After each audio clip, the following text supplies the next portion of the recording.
Antes de comenzar el video, recuerda que esta es una obra del gran Junji Ito. Adquiere su manga de manera oficial y de esta manera estarás apoyando al autor.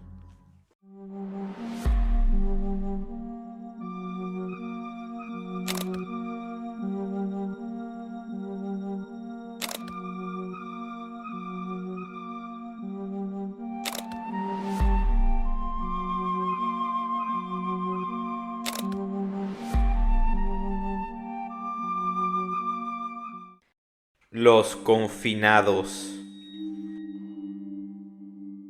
Un fenómeno muy extraño está azotando a toda Japón.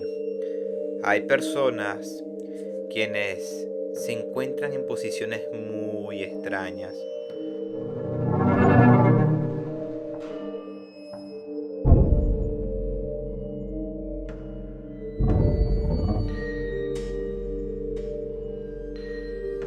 Al principio eran muy pocos, las personas pensaron que era algún tipo de protesta, había muchos rumores alrededor, que era una enfermedad, que eran fantasmas. Había muchas teorías, pero nadie sabía con certeza qué estaba ocurriendo. Lo que sí es que esas personas se encontraban inmóviles, en posiciones extrañas, en algunas partes de Japón. La policía comenzó a actuar, lo empezaron a tomar como que estaban irrumpiendo el orden público. Los metían presos, pero ¿qué tantos cargos les podías imputar?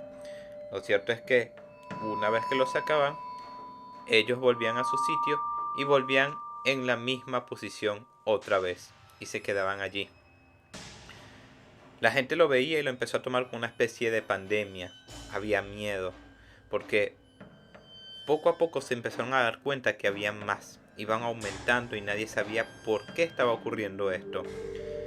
Le preguntaban a las personas, pero solo les decían que los dejaran en paz. Es así que entra en escena nuestra protagonista, una joven amable de nombre Asano.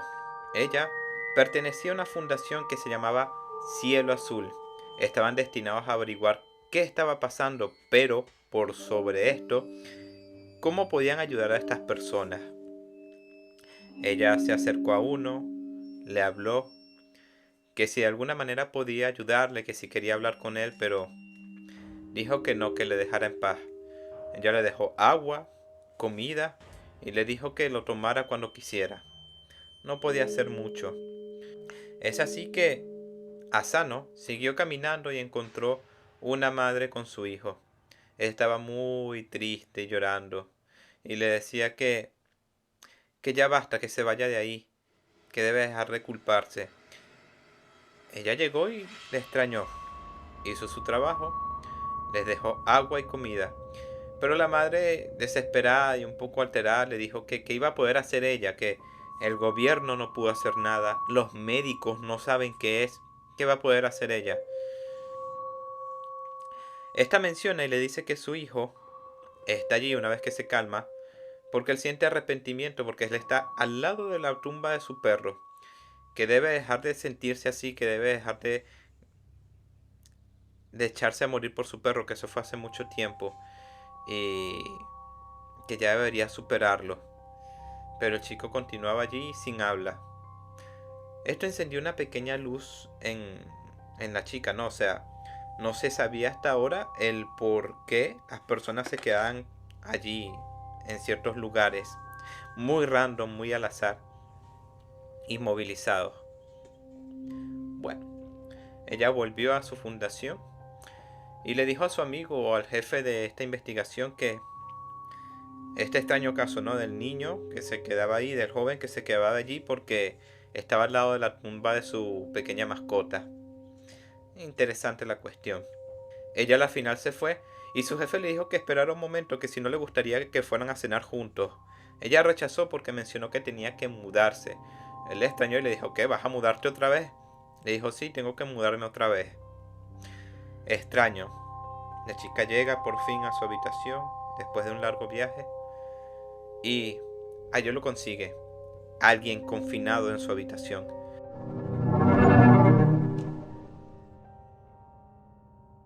Ella se asustó, le gritó que qué hacía allí, que por qué se confinó allí, ya sabía las poses, sabía exactamente por qué estaba allí, que quién era y por qué justo en esa habitación, que qué pesar sentía.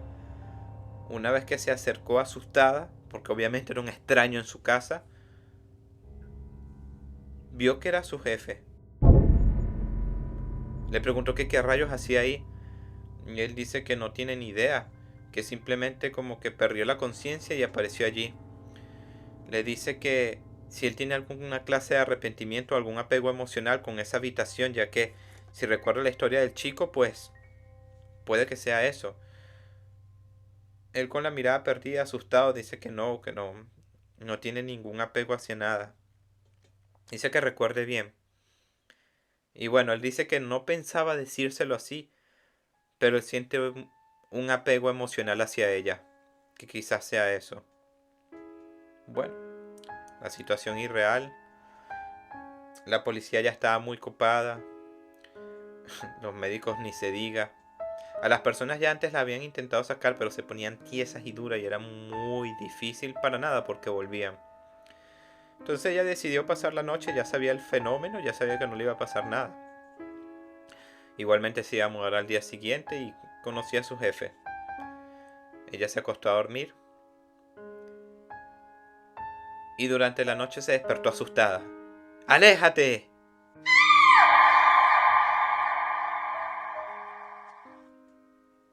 Él se despertó, preguntó qué le pasaba y ella se levantó llorando, llorando, llorando, llorando. Él le dijo que qué le pasaba, ella dice que nada, que es una pesadilla muy recurrente, que le ocurre una y otra vez y siempre la hace llorar. Él, bueno, ya en esa situación le dice, oye, ya, si quieres cuéntame, cuéntame a mí, no te preocupes, no voy a decir nada, es solamente para que te puedas desahogar. Y ella confiesa que la razón por la que ella se muda constantemente es que una noche una persona irrumpió en su casa, en su departamento. Esta persona tenía un arma y tenía muy malas intenciones. Podrás imaginarte si está viva y si la persona era un hombre, qué es lo que hizo con ella. Ella dice que siempre se ha sentido mal por esto y que siempre tiene esa pesadilla recurrente, que obviamente tuvo un trauma por lo que le pasó. Que a la persona nunca la atraparon, nunca pudieron dar con ella. Y que por esto es que ella siempre llora y se está mudando constantemente. Ahora pasamos a otro sitio totalmente diferente. Están en la vía pública las personas con sus trajes antivirus, con sus trajes antipandemia. Se acercan a donde está uno de estos confinados y ya lo van a mover porque están moviendo toda esa gente y encerrándolo en un lugar porque sospechan que es un virus, no saben cómo funciona, pero para que no se esparza más. Están forcejeando y este está durísimo. Y una vez que aplican bastante fuerza, este se quiebra.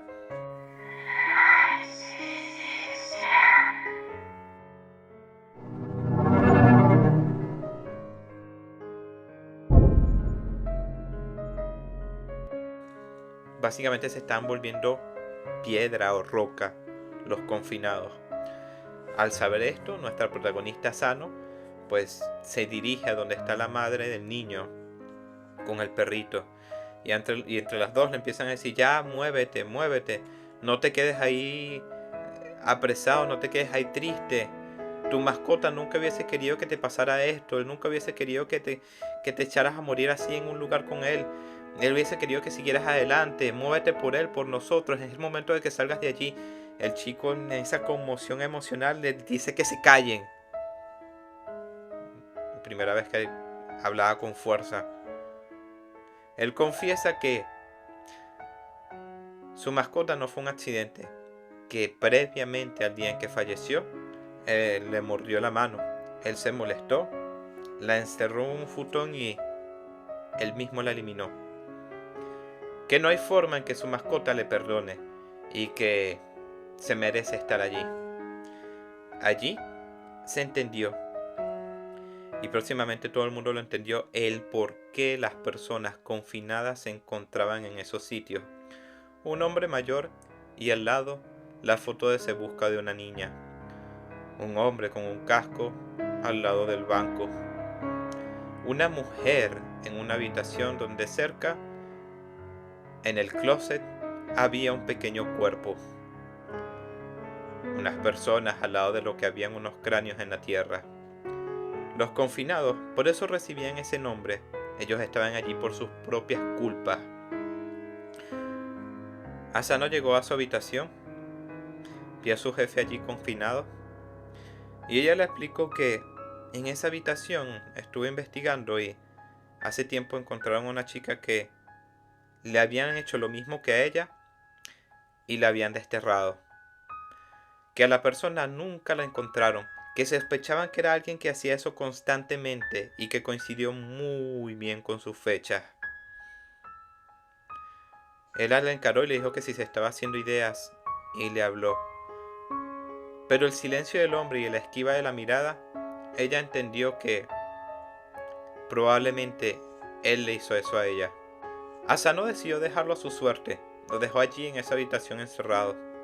Se mudó y próximamente los casos de confinamiento aumentaron un montón y quizás esto nunca se acabe. Lo que sí es que Asano se sigue mudando constantemente. Y de esta manera culmina esta historia. ¿Qué les pareció? El paso del tiempo. Masaki y Mimura han decidido ir de excursión. Ya sabes, salir un poco de la ciudad, ver las estrellas, estar en la naturaleza, algo que se necesita y que pide el cuerpo de vez en cuando. Pero, como es crucial en este tipo de historias, ya sabrás que no les fue muy bien. No era el hecho de que eran inexpertos, que sí, lo eran, pero es algo que hasta los profesionales hubiesen quedado bastante preocupados. La brújula le dejó de funcionar, el teléfono dejó de tener señal, y pues como iban solos nadie los iba a ir a buscar. Estaban preocupados e iban caminando a ver si encontraban algo. Pero de repente ellos escucharon algo.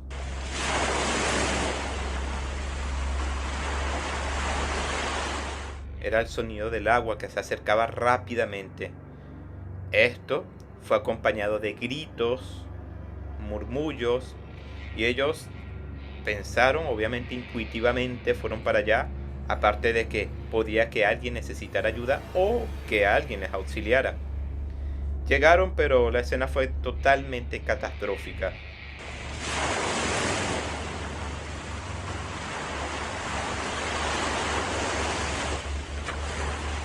Personas pidiendo auxilio, casas arrastradas por el mar, y ellos intentaron ayudar, pero no había forma. Si se lanzaban allí, iban a compartir el mismo destino por muy buen nadador que fueras. Pero ellos ven una mujer que pasa, que grita por auxilio en pánico. Ellos igualmente la siguen. Ya en este momento Masaki estaba muy desesperado e intentó hacer lo posible por rescatarla, pero no había forma ni manera, no había nada que hubiese podido hacer humanamente. Una lástima, una pérdida total. Igualmente ya el sol estaba cayendo, ya estaba haciendo frío, no habían comido, necesitaban refugio y de noche no había nada que ellos pudieran hacer, así que lo mejor era recuperarse, dormir y intentarlo al día siguiente. Además que no olvides el hecho de que estaban perdidos. Muy bien, ellos montan el campamento, comen en silencio, un poco perturbados por lo que acababa de ocurrir. Y bueno, luego en la noche ellos empiezan a hablar. Masaki confiesa algo, confiesa que ahora como que le da miedo un poco el agua. Él dice que en realidad desde pequeño él siempre le tuvo fobia al agua, que si le hubiese ocurrido un poco lo que les pasó a esas personas, nadie lo estuviese buscando. De hecho, si se pierde en el bosque, nadie lo va a buscar porque básicamente no tiene familia. Él fue dado en adopción por sus tíos, sus padres no sabe qué pasó con ellos. Sus tíos lo cuidaron, pero como era un niño que le tenía tanta fobia al agua, solo bañarlo era problemático y parece que tenía traumas, así que ellos decidieron optar por el camino fácil y lo lanzaron a un orfanato. Su novia pues se lamenta un poco de que le haya pasado esto, pero no hay mucho que lamentar, fue hace mucho tiempo y él está tranquilo. El hecho es que deciden dormir temprano para salir temprano también, desayunar e ir a ver si encuentran a alguien que puedan ayudar o intentar salir de allí. Muy bien, duerme, llega la mañana, todo normal, recogen todo y se marchan. Ellos siguen caminando, pero en el lugar donde pasó el agua era raro porque estaba totalmente seco, no había agua, no había humedad. Más que esto, no habían rastros de piedras, de casas, un cuerpo, nada. Era como si ahí no hubiese ocurrido nada, como si eso fuese casi un desierto. Y ellos estaban como impresionados, pero volvieron a escuchar ese sonido del agua viniendo. Lo reconocieron rápidamente, Masaki tomó a su novia y salieron corriendo de allí y a duras penas pudieron escapar de este cuerpo masivo de agua. Vieron personas, vieron casas, ganado, pero esto era muy similar a la otra vez y lo confirman cuando vuelve a pasar esa mujer.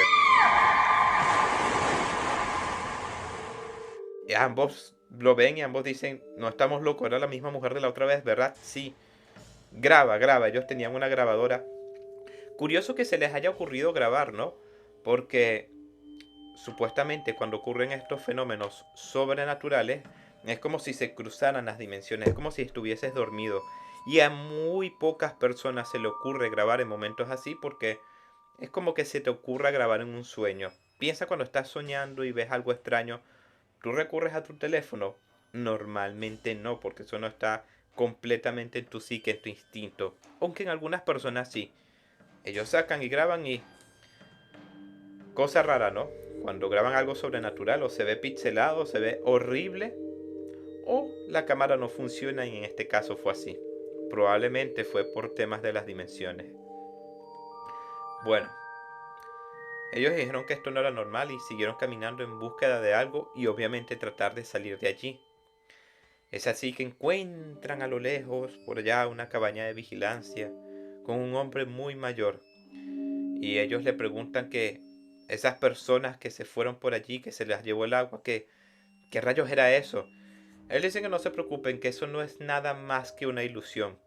Es algo que ocurre todos los días.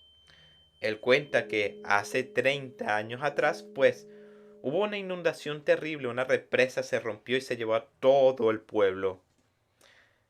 Que quizás sea el sufrimiento de las personas que pasaron por eso, los remordimientos, el miedo,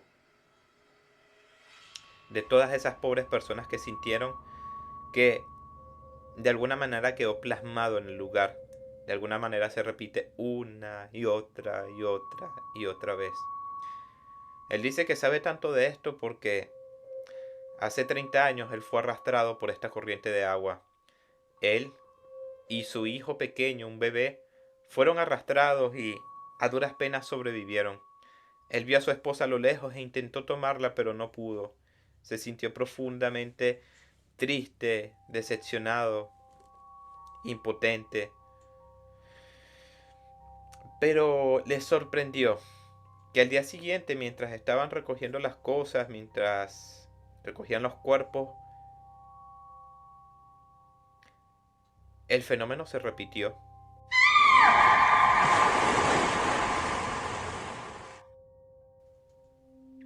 Eran las mismas caras, las mismas casas, y otra vez vio a su esposa.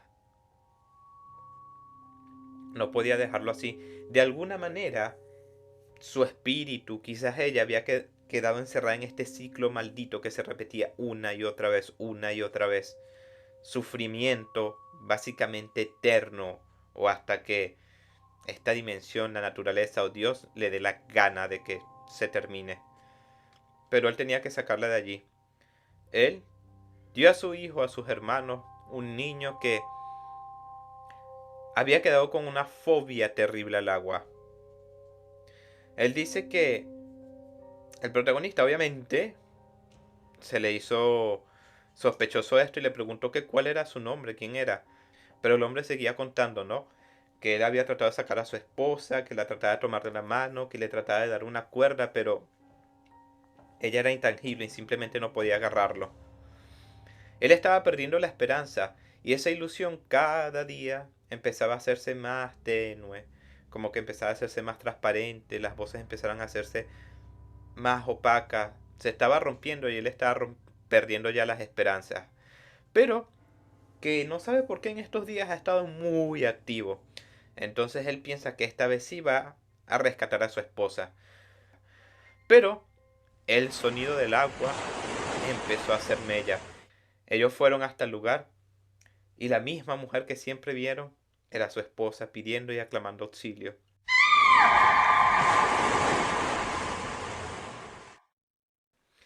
Él le agarró, alzó una cuerda que esta vez pudo agarrar. Ella empezó a irse con la cuerda, pero ya estando muy cerca de ellos, estaba exhausta, obviamente la venía arrastrando el agua, se estaba ahogando y se soltó. Pero el hombre ya esta vez no pudo, ya él sabía que era ahora o nunca. Y obviamente no podía dejar a su esposa ir por siempre.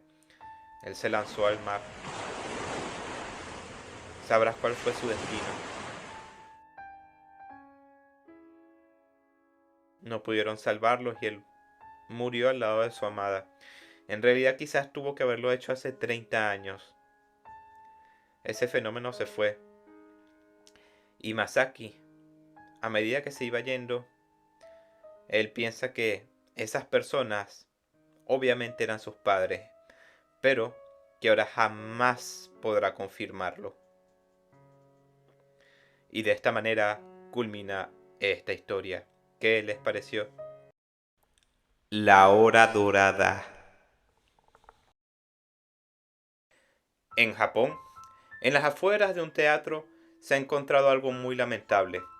Era un comediante que no era muy conocido, pero trataba de ganarse la vida así. La cosa es que él fue encontrado sin vida. Si el hecho de por sí ya no fuera suficientemente perturbador, es más cómo estaba su rostro cuando lo encontraron. No, no era una desfiguración, no era dolor. Todo lo contrario, era una sonrisa. Pero era una sonrisa un tanto siniestra porque parecía forzada, parecía muy abierta y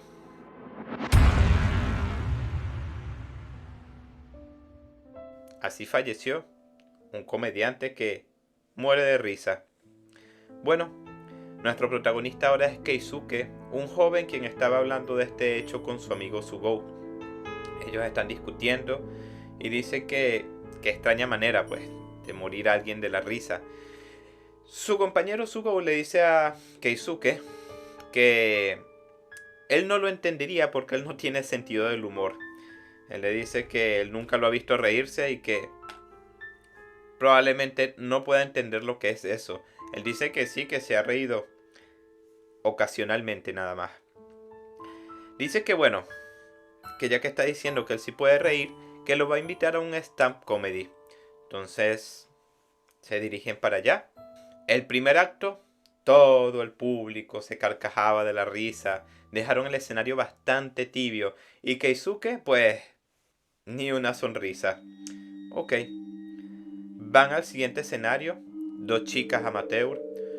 Una se presenta como ojos negros y la otra se presenta como chica. Ellas hacen una comedia pero un tanto extraña.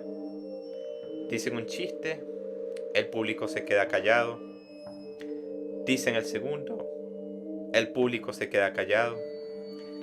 Todo lo que había hecho el anterior artista pues se había caído. No había ni una sola risa.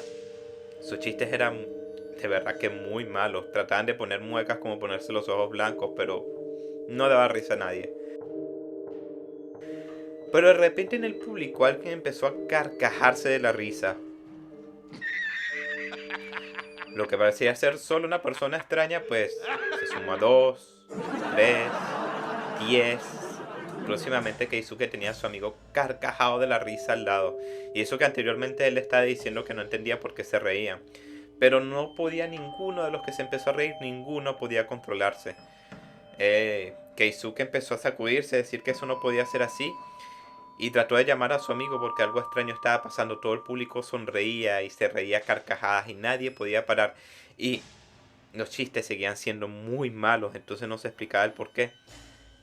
Él tomó a su amigo antes de que no pudiera respirar de la risa y se lo sacó de allí. Una vez que salen, el amigo comienza a calmarse, comienza a poder respirar normalmente otra vez. Y dice que no sabe por qué se estaba riendo, que los chistes eran muy malos, pero que de repente esa persona empezó a reírse entre el público y luego los otros y cree que se contagió simplemente de la risa y no podía parar de reír. Keisuke dice que esto es muy extraño y le recomienda que no vaya de nuevo para allá, pese a la oferta anterior del amigo de decirle, oye, vamos otra vez a ver por qué nos daba tanta risa. Él dice que no vaya para allá, que no se arriesgue. Él piensa que esto es muy extraño, pero quizás tenga que ir él solo. Es así como se despiden y próximamente en un callejón, Sugou se encuentra con dos chicas. Keisuke llega a su casa, charla con su madre y de repente tiene una llamada. Es su amigo Sugou quien le dice que va para la casa y que tiene que enseñarle algo. Él dice que qué rayos, sale y próximamente se encuentra con Sugou con estas dos extrañas chicas, ojos negros y chica. Él le dice que se las encontró en la salida y que ellas querían mucho hablar con su amigo. Dice que ellas vienen de China recientemente, que están dando su debut y que qué bueno que les haya gustado. Pero se pregunta muy seriamente por qué él no se estaba riendo. Y él dice que no, que simplemente no le causaba gracia y ellas empezaron como a tosigarlo, empezaron a encimársele, diciendo que tenían que hacerle reír, diciendo que no entendían, que era extraño, e inmediatamente su amigo empezó a carcajarse de la risa. Keisuke sabía que esto estaba extraño, así que agarró a su amigo a rastras y se le llevó dentro de la casa, mientras las chicas se mofaban y hablaban entre ellas que qué raro que exista una persona así, ¿no? Que bueno, que no pueden dejar que escape porque ellas tienen que ser la número uno y tienen que estar en esa hora dorada. Él lleva a su amigo para dentro de la casa, quien no podía aguantarse la risa, y le sacude algo que tenía encima y él puede calmarse un poco y puede volver a respirar. Keisuke próximamente explica que él en ese concierto, mientras las chicas decían sus chistes, él veía como espíritus salían de ellas.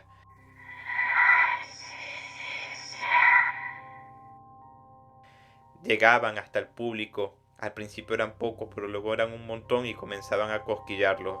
Sí, así como suena, a cosquillarlos, pero de una manera macabra, de una manera que no los dejaba tan siquiera respirar. Que él sabía que esto era muy raro y le confiesa que por eso es que quizás él no es un chico tan sonriente, porque no es la primera vez que ve este tipo de cosas.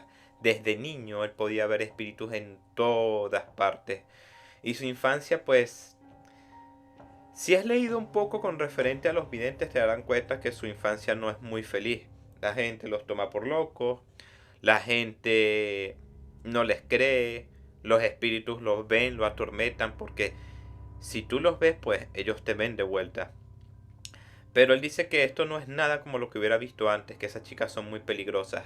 En ese momento empiezan a llegar ese montón de fantasmas a su casa.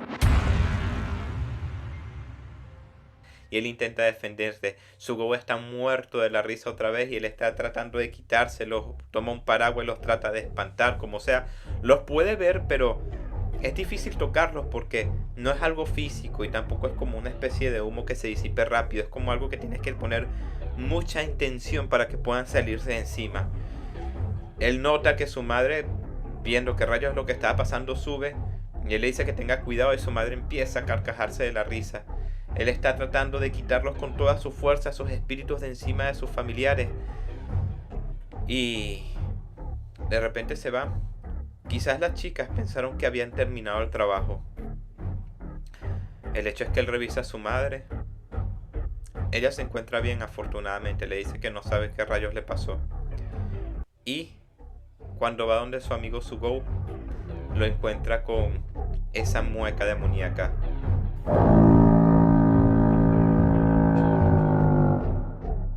Él había fallecido de la risa.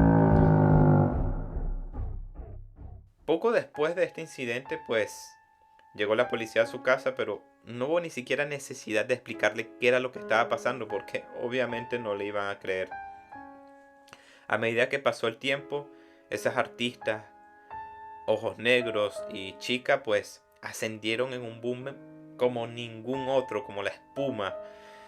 Fueron muy famosas y era bastante perturbador porque habían agarrado tanta fuerza que no solamente ganaron la dichosa hora dorada, que era una hora especial en la televisión, sino que él podía ver cómo su fuerza era tanto que salían esos espíritus y se iban por las conexiones eléctricas y llegaban a las televisoras de la familia, de los amigos, de todo el mundo en Japón, quienes se carcajeaban de la risa al oír su show.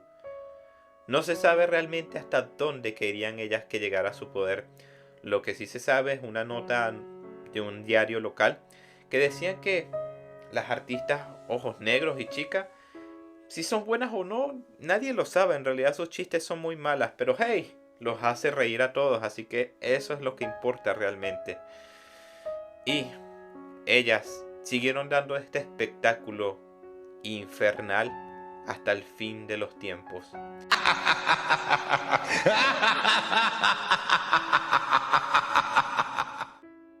Y de esta manera culmina esta historia. ¿Qué les pareció? Estaba muy interesante tu video, pero no me dio risa.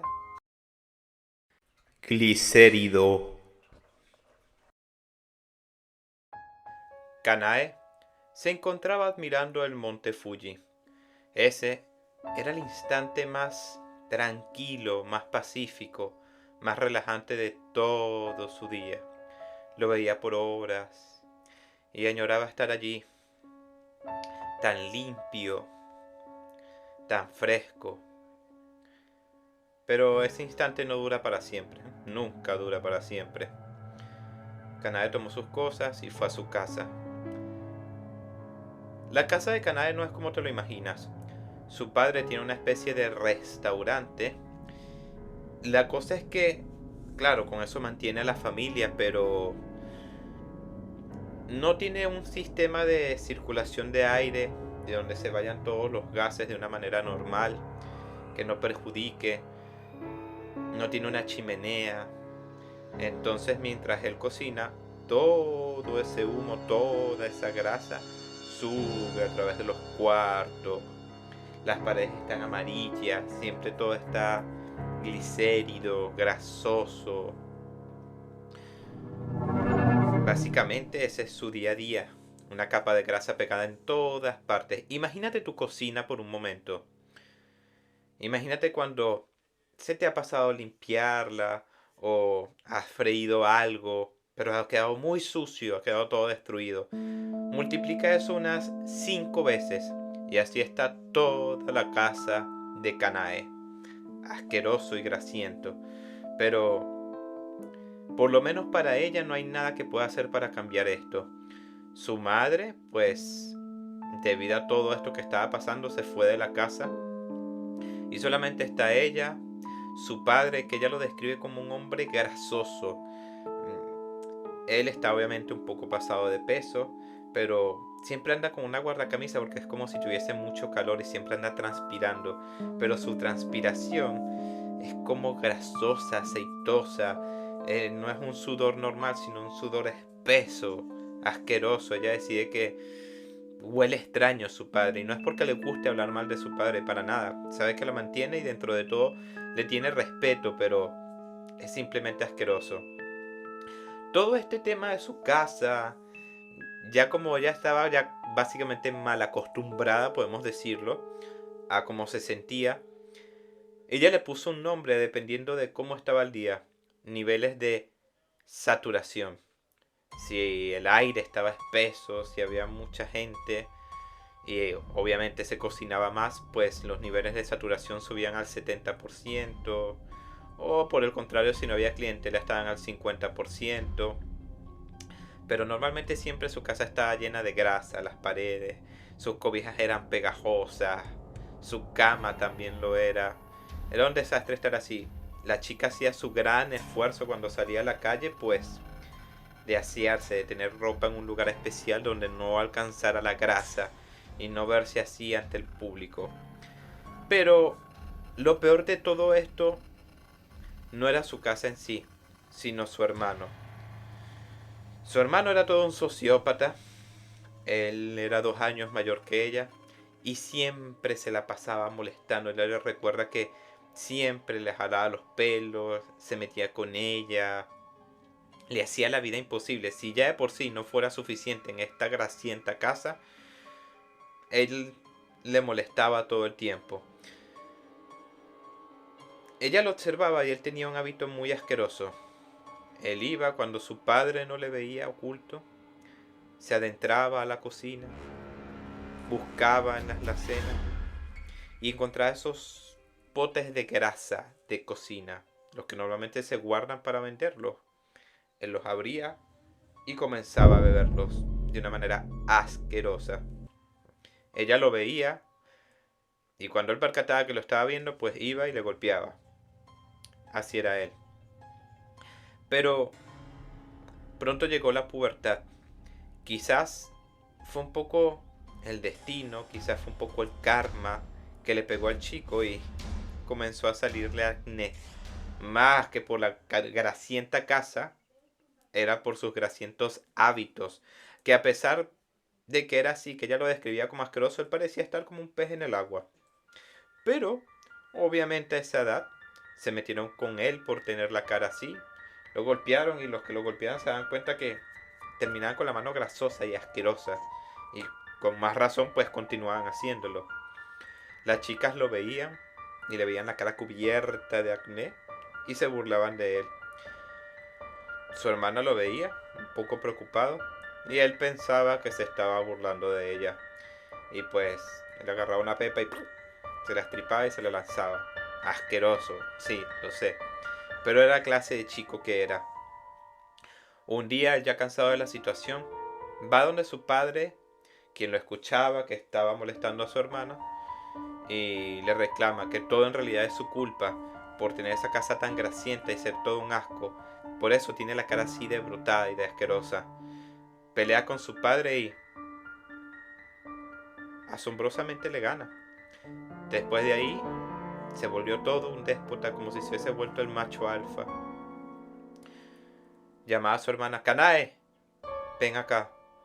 Necesito que me cambies las sábanas tan asquerosas. Pero siempre estaban así. La agarraba, como ella como no acataba rápido, o simplemente porque le daba la gana, le estripaba una pepa y se la lanzaba y ella le daba mucho asco. Y él dice: ¿crees que soy asqueroso? Pues te vamos a mostrar lo que es asqueroso.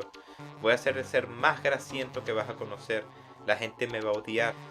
Él se agarra, se abalanza sobre su hermana, toma su cara y se la empieza a estrujar.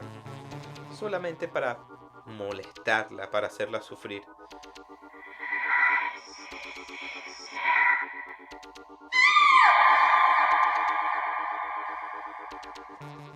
Ese montón de pus grasiento cayó encima de ella. Y cuando creía que la situación no podía ser peor, llegó a su padre por detrás y le pegó con una sartén. Dice que él le obligó a esto, que no podía hacer más nada. Ella, bueno, vivió esos días un poco más tranquila. Su hermano dejó de molestarla, su hermano dejó de verla. Al fin, paz y tranquilidad. Pero después de que pasó esto, empezaron a venir esos extraños sueños. Ella soñaba que veía el monte Fuji, pero el monte Fuji explotaba y botaba un montón de grasa y pus. Quizás eso lo había dejado traumatizada. Grasa y pus que inundaba todas las calles, las casas, incluso a los animales. Una pesadilla recurrente que se repetía constantemente. Aparte, ella notó que le empezaron a salir granos en su cara. Quizás le tocó a ella, quizás no era suficiente el no beber grasa, sino simplemente el entorno, pues ya estaba aumentando la cantidad de grasa en su cuerpo. De hecho, ella decía que la saturación aumentó un 70%. Y Ya ver el monte Fuji no era suficiente, ya no la relajaba después de esos sueños tan extraños. En uno de esos sueños se despertó y vio a su padre, quien le estaba dando grasa directamente a ella. Ella lo quitó y se asustó. Él también no sabía cómo explicarlo y dijo una excusa muy vaga. Dijo que pensaba que tenía hambre y por eso le estaba dando grasa. Ella le dijo que qué asco, que no, que así tuviese hambre ya no comería esa asquerosidad, como dándole igual salida para no confrontar el hecho.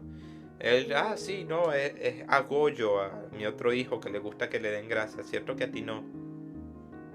Sin embargo, su hija sabía que esto no era normal, pero no tenía dónde ir. Lo único que podía hacer era defenderse como pudiera en esa grasienta habitación. Ella fingía dormir y él a veces entraba y la veía. Se quedaba tranquilo y se iba. Así fue varias veces hasta que de alguna manera ese grasiento padre se dio cuenta que no podía con ella y que lo mejor era no enfrentarla. El padre de la chica estaba tarde en el bar, deprimido, y le dijeron: hey, ¿cuándo vas a traernos esos platos de nuevo? Y él dice: no, por ahora no hay materiales. Bueno, él tomó una decisión. Tomó esos potes de grasa industrial y empezó a beberlos. Le daba mucho asco, se veía a la mitad. Le daban arcadas, pero no se iba. El tipo comenzó a ser más grasoso y más oloroso de lo normal.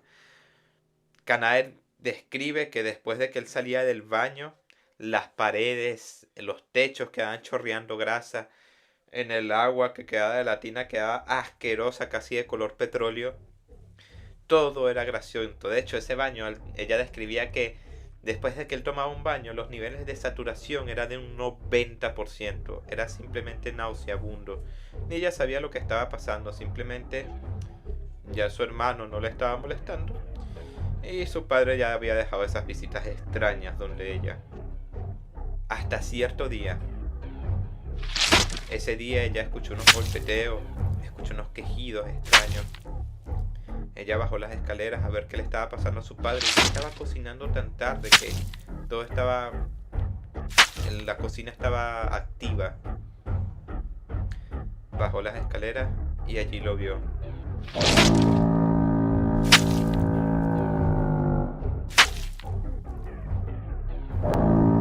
Lo que saturaba era pura grasa asquerosa. Ella de alguna manera lo supo y su mente le dijo: niveles de saturación al 100%, niveles de saturación al 100%. Y de esta manera culminar esta historia. ¿Qué les pareció? Yo creo que acabas de narrar la historia del primer seguidor de la grasa. Sayako ha sido invitada por su amiga Noriko a las montañas. Tienen un viaje de solo amigas. Ellas van por el bosque y Noriko decide preguntarle a su amiga esa incómoda conversación, que por qué no está yendo a la escuela, que qué le pasó, si acaso es porque se está metiendo con ella. Pero Sayako no quiere conversar de esto. Dice que si acaso la invitó para esto. Y no, para nada. Ella decide darle su espacio y respetarla un poco. No, ciertamente está preocupada por ella, pero no quiere que se sienta atacada, no quiere que se sienta arrinconada. Bueno, siguen el camino en ese inmenso bosque. La travesía era realmente simple. Era larga, sí, profundo en el bosque, pero era simple. Sin embargo, quizás por la incomodidad, quizás porque igualmente se les pasó, iban lanzando chistes, iban contando anécdotas, que se desviaron. Estaba empezando a caer el sol y no estaban llegando a donde tenían que llegar. Ellas siguieron caminando porque ¿quién las iba a ir a buscar? Nadie sabía que estaban allí. Entonces no había de otra. Llegaron a un sitio muy particular. Era una caminata donde se veía como una especie de templo. Pero era raro porque había un Buda, pero el Buda tenía una mirada muy extraña.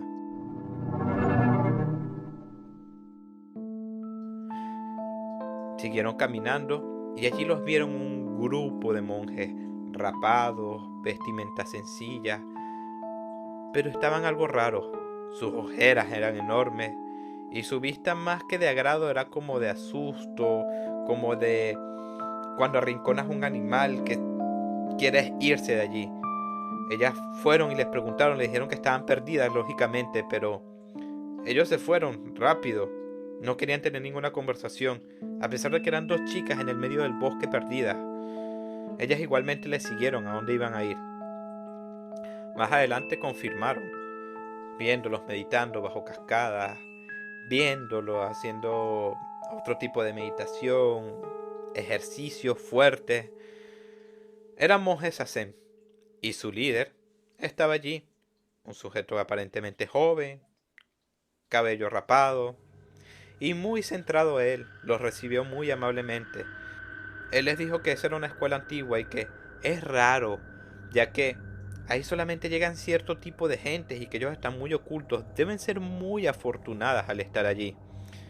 Básicamente como si esto fuese un presagio de algo grandioso, de algo cósmico, el hecho de que estén allí en ese día, en ese momento especial.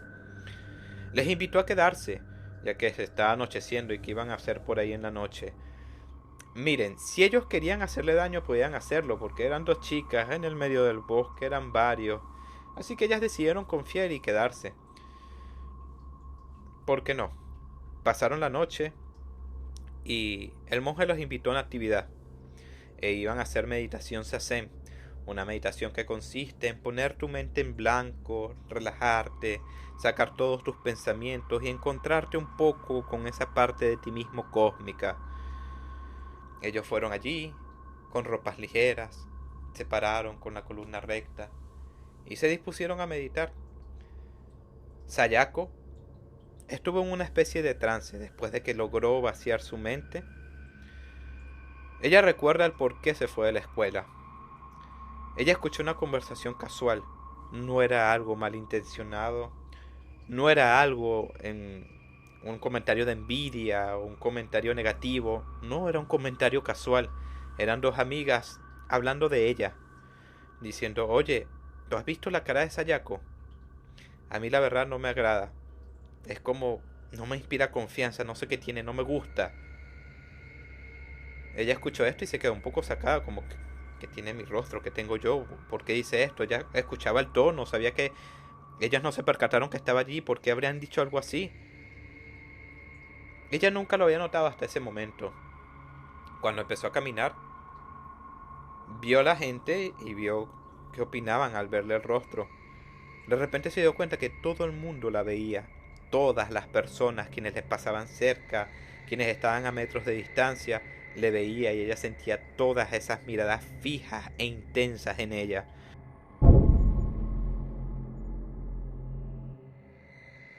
Eso le causó un tremendo pánico, era algo que nunca había experimentado y simplemente no pudo convivir con ello, no pudo.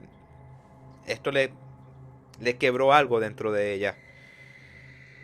Bueno, terminó la meditación, ella estaba pensando en lo ocurrido y rápidamente conocen allí una chica llamada Kuramoto.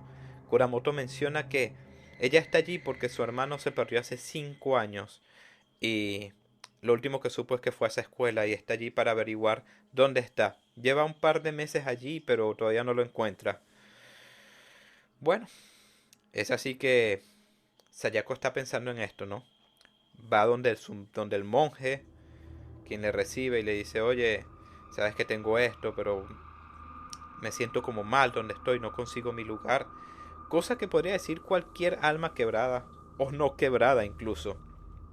Y él le dice que bueno, que estos son los pesares del mundo mundano, que debería alejarse un poco de esto, debería estar un poco con ellos y conseguir esa paz quizás que tanto está buscando, que las cosas del mundo terrenal no le pueden ofrecer.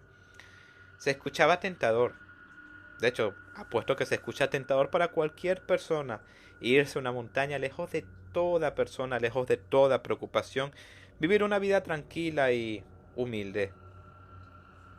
¿Qué tiene eso de malo? Sin embargo, ella dice que se lo va a pensar. No hay apuro. Bueno, aún así, Ella cuando está volviendo a su habitación escucha a los monjes hablar.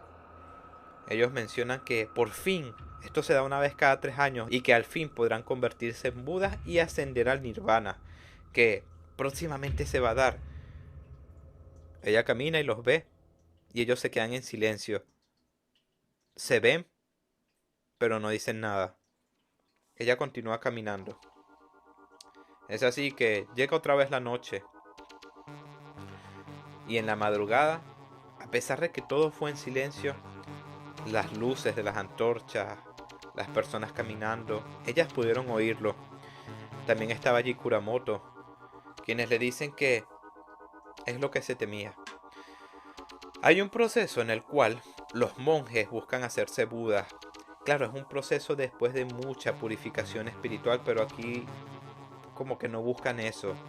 Ellos lo entierran y los dejan allí sin tocarlos, sin nada, de manera que el cuerpo de alguna manera se descomponga en las situaciones específicas para que queden momificados, y que eso es lo que quieren hacer con esas personas. Menciona que el monje de allí lo estuvo viendo y no es muy buena persona, que en realidad en ese sitio no buscan sanar tu alma, no buscan sanar tu mente, no buscan ayudarte, buscan que te quedes allí. Le dice a Sayako que especialmente se dio cuenta que está atrás de ella, así que tenga muchísimo cuidado. Les ofrece a las chicas, quienes ya ven todo esto muy raro, que se vayan de allí, que se larguen, que es tu oportunidad, que es ahora o nunca, o no los iban a dejar ir.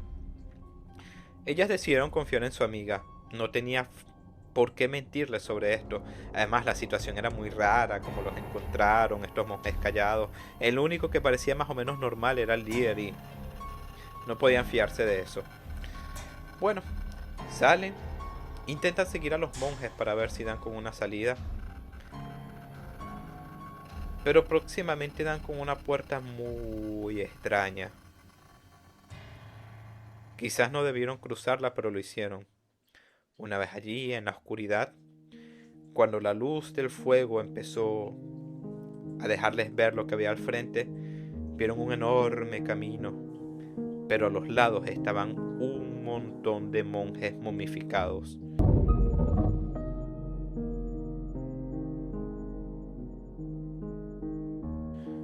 Ellas asustadas querían irse de allí, pero Kuramoto les dijo y les suplicó que por favor, ella está segura o cree o teme, mejor dicho, que allí está su hermano, que le ayuden a buscarlo.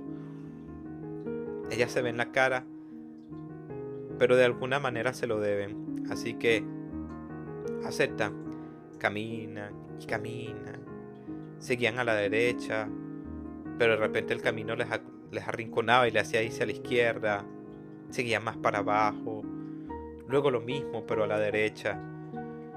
Total que después de un rato ya no estaban seguros dónde estaban. Decidían irse ya, pero Kuramoto allí estaba, llorando y triste. Las lágrimas salían y su garganta se cerraba. Decía que cómo era posible que su hermano hubiera caído en tal condición, allí encerrada, que se hubiera alejado de toda su familia y terminar allí de esa forma. Su hermano, en efecto, estaba allí momificado. Ella estaba totalmente destruida. Quizás ella tenía la esperanza en realidad de no encontrarlo allí, pero allí estaba. Se entiende muchísimo el dolor, sus amigas lo entendían, pero el fuego se estaba apagando. Ella les dijo que no se preocuparan, que se fueran sin ella, que ella los alcanzaría más adelante. Sabían muy bien que esto era una mentira. Ella estaba dispuesta a quedarse allí con su hermano, pero el tiempo era muy poco para convencerla. Estaban muy asustadas y la dejaron atrás. Pero quizás encontrarían la salida y volverían por ella, no habría problema. Caminaron por horas y horas. Y ahora sí se estaba apagando el fuego. Cada vez el camino se hacía más estrecho y oscuro, sin mencionar el montón de momias allí. Hasta que llegó un momento en que Sayako ya no lo toleró más. Se puso aterrorizada, se acostó en el piso y cerró los ojos. Decía que ya no lo aguantaba más y le confesó a su amiga que la razón por la que ella se había ido de la escuela es que no podía ya soportar las miradas de las personas, ya no podía hacerlo más, tenía una fobia y ya no podía afrontarlo de ninguna manera. Y que allí donde están ya no puede aguantar que los monjes le sigan viendo. Su amiga, tratando de no entrar en pánico porque ella también estaba muy asustada, le dice con una voz muy calmada: Sayako, tranquila, nadie nos está viendo, vamos, que tenemos que seguir adelante. Ven, alza tu mirada que nadie nos está viendo. Sayako abre los ojos, ve para arriba y...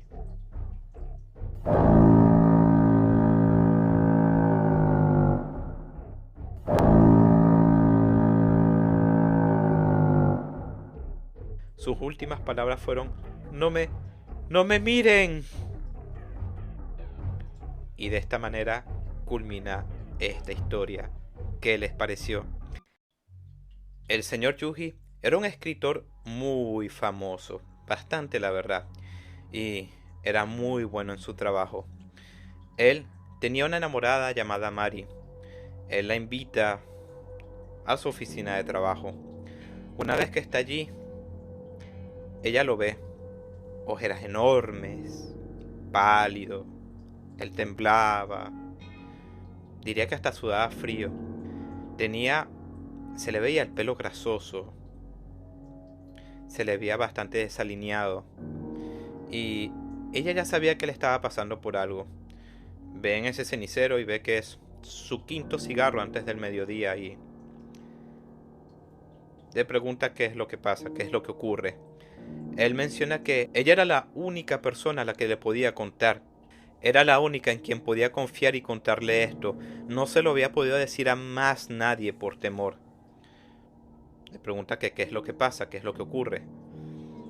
Él dice que no ha podido dormir, pero no es que no pueda conciliar el sueño, es que cuando duerme, otro yo toma el control de él.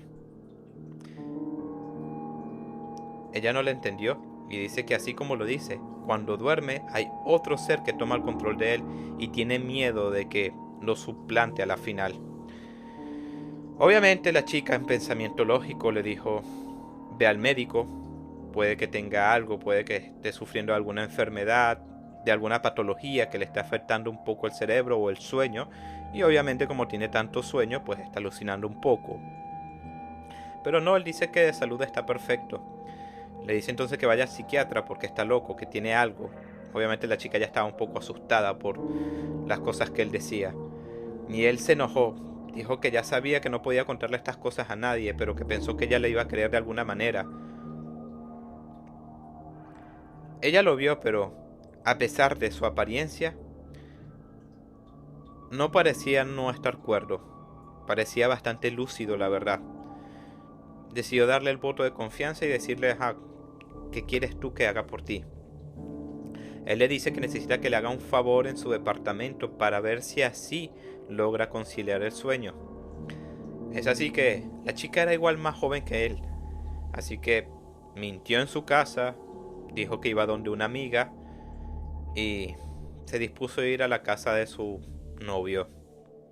Una vez allí, lo encuentra, le estaba escuchando música a todo volumen, todavía tenía la cara de cansado, quizás peor, temblando. Era su quinto café en el día y eran apenas las 2 de la tarde. Le dice que cuál es el plan.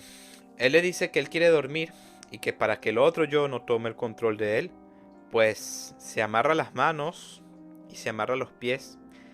Piensa que quizás esto no funcione, pero nunca lo ha intentado y que si está ella, que si pasa algo que por favor le despierte o le ayude de alguna manera.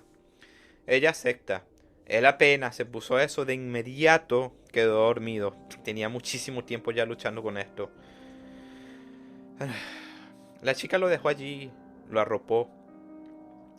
Vio esas historias de terror que él solía leer, que él solía narrar, las que solía escribir. Pensó que todas esas historias disparatadas ya le estaban cobrando factura de alguna manera.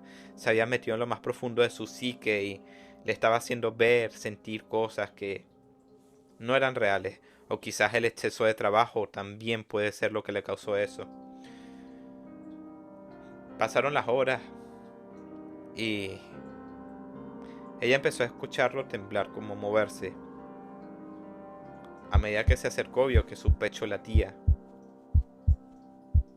Lo intentó revisar y él abrió esa boca enorme, como si se fracturara la mandíbula, y de allí comenzó a salir una mano.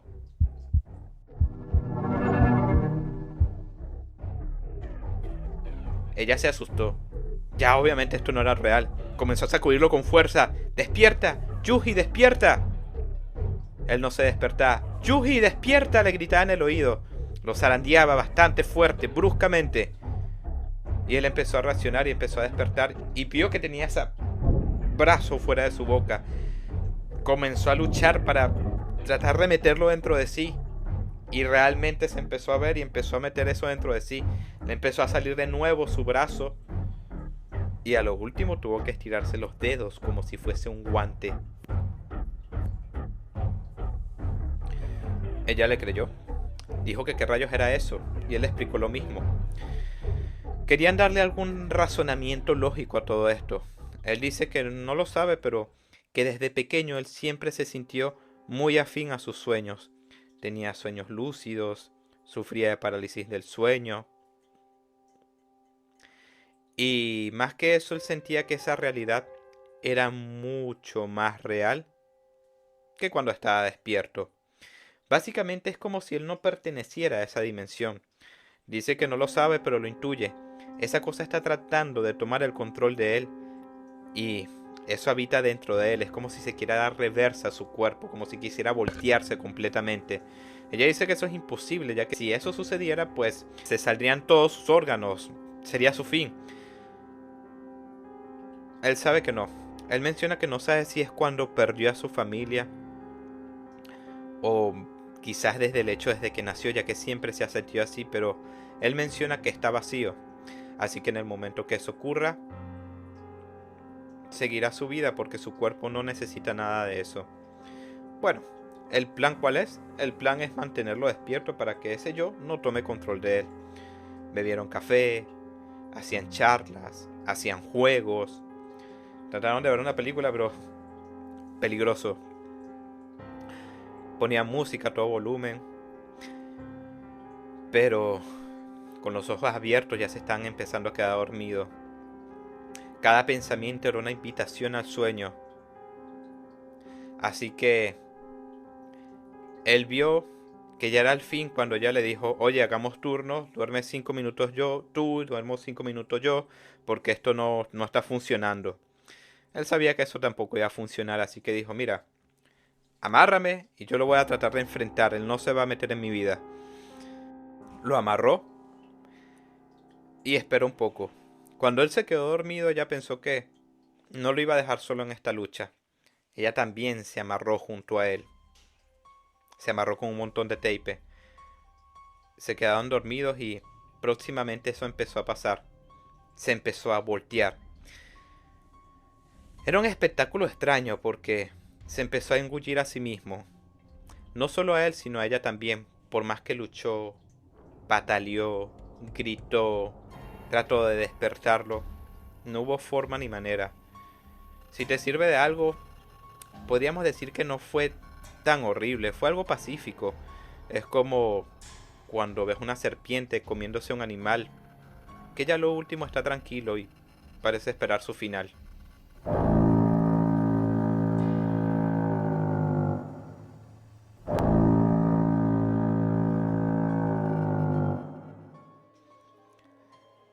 Pero esta historia no termina allí. Pasadas las semanas, tocaron la puerta de su casa. La coartada que había hecho Mari ya no había funcionado. Obviamente su amiga le interrogaron: oye, ¿dónde está? ¿Qué pasó con ella? Y no estaba allí. Fueron a casa de Yuji a investigar qué pasó con Mari. Él era el principal sospechoso. Tocaron la puerta y le dijeron que él era el sospechoso, que abriera. No lo hizo, pero sabían que estaba allí. Un olor nauseabundo habitaba la habitación oscura. Y allí lo vieron. Una silueta volteada, babosa, de aspecto inhumano, pero podía hablar con una voz gruesa y decía: Mari, Mari, no se preocupen. Ella está dentro de mí. O mejor dicho, ella forma parte de mis sueños.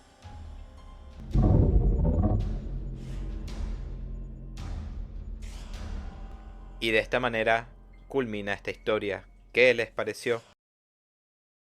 Kubota era una chica joven, muy hermosa.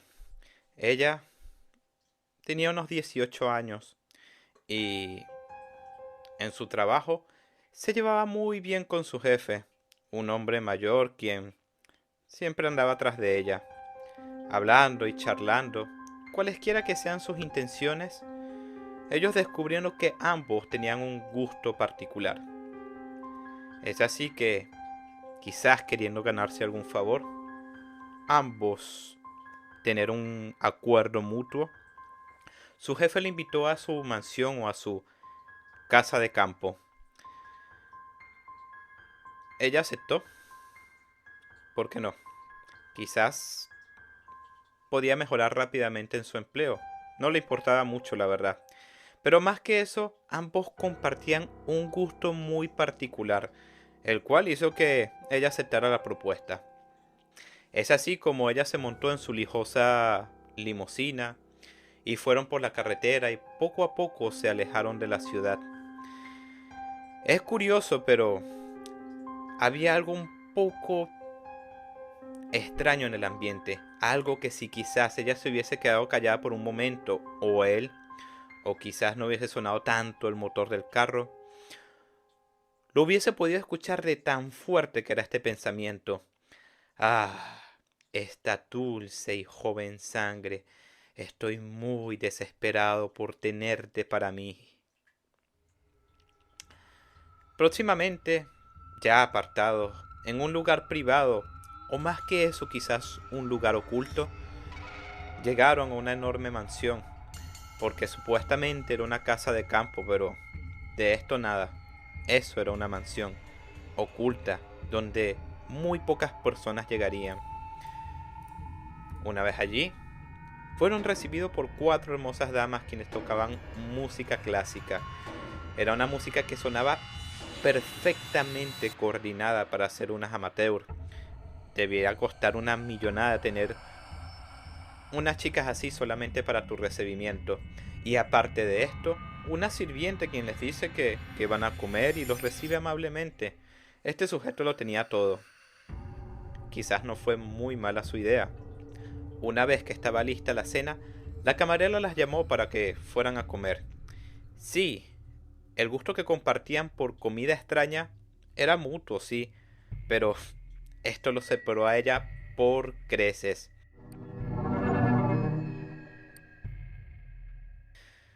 En la mesa había un par de lagartos abiertos por la mitad.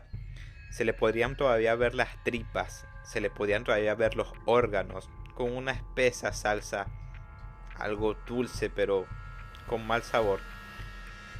Unos insectos puestos uno tras de otro de una manera muy elegante, los cuales parecían todavía vivos. Algunos movían una antena o una pata. Una ensalada verde en la cual habían gusanos que se retorcían todavía. Y unos pedazos de carne seca que si los distinguías muy bien, podías ver esas texturas, podías ver las pupilas. Eran lenguas secas de algún animal. La chica comió uno de esos lagartos. Ya había comido cosas extrañas, pero más allá de grillos, de arañas o de anguilas, esto era nuevo para ella. Además que la comida parecía estar al vapor. La textura era gomosa y pegajosa. Desagradable, muy desagradable al gusto. Sin embargo, estando con su jefe, hizo el mayor de sus esfuerzos y pues se comió uno de esos lagartos. Él le dijo, muy bien, pensé que comerías un poco más. Y ella dice, no, ya estoy llena, ya hasta aquí. Ok. Él busca algo especial para ella. Una copa con un líquido rojo. Beber sangre de serpiente ya no era muy raro para ella, ya ella lo había tomado alguna vez. Te da fuerza, vitalidad, salud. Pero esto no era así. El olor a metal era muy intenso. El hierro se sentía demasiado. Cuando bebía, sus labios quedaban empapados en una película de grasa que se sentía horrible al gusto.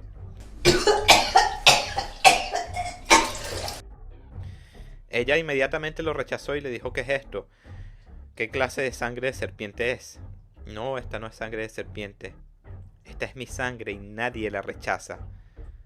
Ella quedó sorprendida y él se lo intentó meter a la fuerza, pero ella lo rechazó. Entonces él se molestó porque nadie hacía eso. Nadie le había rechazado sus fluidos. Él se descubre el cuello y se le ven un montón de heridas por todas partes. No era la primera vez que lo hacía. Toma un objeto punzante y al cuello. Salió un montón de sus fluidos y le estaba obligando a beber, pero ella con mucho asco se apartó. Salió corriendo de este degenerado, de este psicópata. Buscó ayuda entre esas personas que habían en la mansión. Pero esas 4 artistas, esas 4 mujeres que cantaban una melodía espectacular, comenzaron a transformarse. Sus orejas se hicieron puntiagudas, le salieron colmillos en la boca y parecían envejecerse unos 10-15 años con esa piel arrugada y grisácea.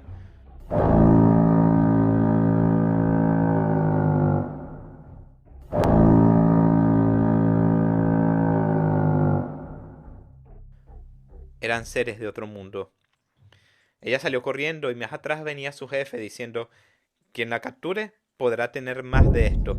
Las chicas estaban embelesadas por sus fluidos, lamían del piso, el olor a hierro era insoportable y toda la mansión se había convertido en una pesadilla absoluta. Ella salió corriendo y subió las escaleras, mientras las sirvientas estaban distraídas. Se metió en un lugar especial. Ella no lo sabía, pero habían compartimientos. En el mismo habían serpientes, grillos, toda clase de animales y toda clase de insectos nauseabundos. Pero como si fuera algo de la naturaleza, o mejor dicho, en contra de la naturaleza, él supo exactamente dónde estaba. Fue hasta ella, se le acercó y la amenazó, e inmediatamente le regurgitó un montón de fluidos en la cara. Ella lo apartó y ya le estaba a punto de hacer lo suyo, pero vio uno de esos insectos gigantes. Parecía una langosta gigante y horrenda, el cual decía que era un platillo espectacular e único, ya que esa criatura aparentemente ya estaba extinta y era el último ejemplar que tenía. Él la agarró como si fuese algo más valioso que la chica que tenía al frente, la guardó. Cuando alzó su mirada, ella no era para nada tonta. Tomó uno de esos terrarios gigantes de serpiente y se lo estrelló con todas sus fuerzas en la cabeza. Él intentó reponerse, intentó ir tras de ella, pero se desmayó. Ese golpe simplemente fue demasiado para él. Ella sabía que era su oportunidad de irse. Volteó y observó un espectáculo, como si era parte de la misma naturaleza. Es decir, esta cosa iba en su contra. La naturaleza quería retomar lo que era de ella. Todos esos insectos, todos esos reptiles, esas serpientes salieron de sus terrarios y comenzaron a devorarlo a una velocidad bárbara. Ella se quedó sorprendida, pero era justo lo que se merecía y no estaba dispuesta a quedarse allí a ver si él se despertaba. Bajó con mucha confianza y vio esos engendros de la noche que tenía por sirviente. Tenían miedo, pero ella sabía cómo dominarlos. Le decía que arriba había un festín, el cual ellas no podían rechazar. Y, obviamente, entre olores y viendo cómo estaba la chica, sabían que era así. Subieron rápidamente a devorarse lo que quedaba de su jefe. Y de esta manera culmina esta historia. ¿Qué les pareció? Afuera de un conjunto de departamentos se escucha una discusión muy fuerte. Ollas suenan, gritos, discusiones, alguien llorando.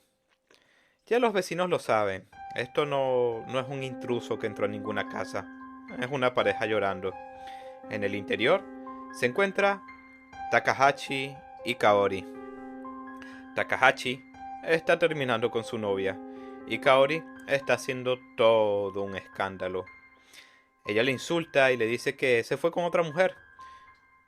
Él lo admite, dice que fue así. Pone una pésima excusa. Dice que como él es actor o como él es director, él necesita conocer las interacciones con otras personas, por lo tanto necesita conocer otras chicas. Una excusa muy mala. La chica pierde la cabeza, lo insulta. Él le dice que no se preocupe, que si le extraña, le va a entregar una cinta y él va a estar allí. Que, que la vea, que la vea. Ella no, intesta, histérica. ¿Qué cinta? Que voy a ver una cinta que me va a explicar.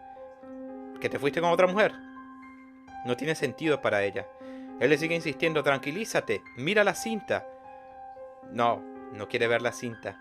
La chica ya está cansada de la situación. Va a la cocina, toma un cuchillo y actos seguidos se escucharon fueron gritos. Veamos qué pasó antes. Kaori era una chica muy bonita. Ella recién se estaba metiendo al mundo del espectáculo, de la actuación. Ella no era muy buena, la verdad. La recomendó una amiga más que todo porque sus facciones eran muy delicadas y se buscaban actrices jóvenes, actrices lindas. Y sabía que podía hacerlo. No era tan complicado, al mismo tiempo eran obras escolares u obras municipales, no era algo tan elaborado. Sin embargo, la promesa que estaba atrás de todo esto era un director llamado Takahashi. Takahashi, la verdad, era un genio en ascensión. Tenía unos guiones muy bien elaborados, muy realistas. Sabía cómo decirle a las personas cómo actuar, cómo decir, cómo moverse, cómo sentir. Sabía colocar bien los escenarios. Era un genio, literalmente hablando. Por esto es que mucha gente quería trabajar con él. Y él se acerca a Kaori, le pone el brazo encima, la sigue con la mirada, le dice un chiste estúpido y ella se ríe. Le toca entre los dedos, le va agarrando las manos. Ya sabes. Su amiga, la que recomendó a Kaori, la tomó y la trajo. Dijo, ¿qué estás haciendo? Yo te lo advertí. No te metas con Takahashi. Él no es una buena persona. Kaori confiesa que quizás en ese momento debió haberla escuchado, pero ella estaba demasiado enamorada en ese punto de Takahashi. Ya no importaba lo que le dijeran de él. Ella le advirtió que este hombre era un mujeriego, él simplemente saltaba de mujer en mujer. Cada vez que una le parecía bonita y se aburría de otra, simplemente la despachaba y ya. Pero el problema no era esto, el problema no es que se fuera con otra mujer. Lo más raro y perturbador de él es que entregaba una cinta, un video de él mismo a las chicas con las que terminaba. Qué manera tan patética, tan bizarra, tan ególatra de despedirse, ¿no? Bueno, a ella no le importó. Salió con Takahashi, tuvieron citas. Era un chico espectacular, te hacía sentir en confianza, te hacía sentir que todo va a estar bien, te hacía sentir relajado. La invitaba a sitios bonitos, decentes, siempre tenía una conversación, siempre sabía qué decir o qué hacer para hacerte sentir bien, para hacerte sentir cómodo. Era básicamente el hombre perfecto. Pero todo cambió cuando Takahashi empezó a ascender y pegó un tremendo boom. Hubo una historia, hubo una obra de teatro que estaban las voces de todos. Básicamente fue un éxito que lo llevaría a la cima rápidamente. Ella celebraba sus triunfos y él poco a poco se le empezó a acercar a una chica más joven. Lo mismo, le empezó a tocar del hombro, le empezó a decir, mira, tú así. Le empezó a dar confianza. Le empezó a decir esos chistes tontos. Y a ella le gustó. Ya era muy obvio para Kaori. Ella igualmente trató de luchar, ¿no? Trató de hacerlo. Amaba a ese hombre. Se daba cuenta, no era tonta, pero trataba de hacerlo volver en sí. Le decía, oye, ¿por qué no me llamas? Vamos a salir. Pero él siempre le sacaba el cuerpo. No, es que voy a enseñarle a ella un poco de actuación porque necesito que me saque bien la obra, necesito que haga bien su papel. Hasta que finalmente se aburrió y lo llamó. Oye, ¿estás con esta chica? Sí. Em, ¿Ya no quieres estar conmigo, verdad? No. Pero cálmate, voy para allá a tu casa y te lo voy a explicar todo, así que no te preocupes. Fue a su casa y pasó lo que todos ya sabemos. Después, con ese cuerpo, ella lo guardó en un closet. Apenas estaba procesando qué hacer. O sea, no es como que esto fuera el día a día para ella. Sabía que probablemente tendría que llamar a la policía, que estaría un tiempo en la cárcel o que tendría que huir. Entonces, como buscando algo que hacer, como buscando una salida ante esa ansiosa situación, ella decidió ver esa cinta que él tanto le decía, que tanto había allí, que tanto él insistía. La colocó y estaba el Takahashi que ella tan amorosamente conocía. Hola mi amor, ¿cómo estás? ¿Cómo te fue en tu día? Espera un momento, ¿me das un pequeña oportunidad para fumarme un cigarro mientras hablo contigo? Cuéntame, ¿qué tal tu día? No, no te preocupes, lo estás haciendo excelente. Lo estás haciendo muy bien. Decía un chiste tonto, ella se reía. Lo curioso no era esto, es que él dejó un guión con esta cinta, una cinta que duraba 6 horas, para que ella lo siguiera y siguiera una conversación muy amena con él, muy relajante, muy emocionante, muy amorosa. Este era el Takahashi que ella recordaba. Este era el Takahashi del que ella se había enamorado. Estaba muy feliz y complacida, siguiendo esa larga conversación como si fuese él, como si estuviera allí vivo dentro del televisor. De repente algo se escuchó en su closet. De allí salió, pálido, sudando frío, herido y mareado Takahashi. Él le suplicaba que por favor llamara a una ambulancia, que si seguía así él iba a fallecer, que no se preocupara, él no iba a levantar ningún cargo, pero que por favor necesitaba sobrevivir, él quería vivir.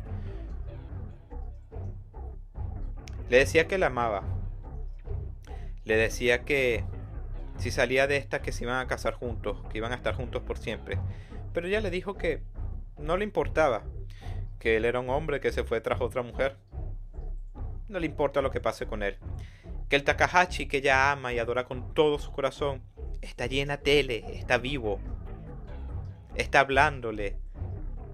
Él le dice que es una grabación estúpida, que si acaso no se da cuenta, que él está allí, que deje la tontería. Y ella dice que no, que si acaso no se había dado cuenta que él era todo un genio y que ese guión que escribió era perfecto para ella, que no importa cuántas veces lo repitiera, ella sentiría ese amor y quería estar con él para siempre. Él seguía insistiendo, asustado y suplicando que por favor no, que por favor llamara a una ambulancia, que por favor le ayudara, que le salvara. Ella se hartó, como si estuviese en un trance queriendo ver a su novio en el televisor. Tomó un objeto muy pesado y se lo lanzó en la cabeza.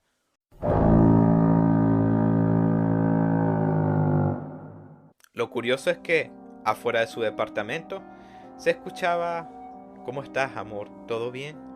Ya, cuéntame un poco más de tu día. Mientras ella le seguía la corriente y sonreía, muy feliz, escuchando esa novela en su televisor. Y de esta manera culmina esta historia. ¿Qué les pareció? Pueblo de lápidas.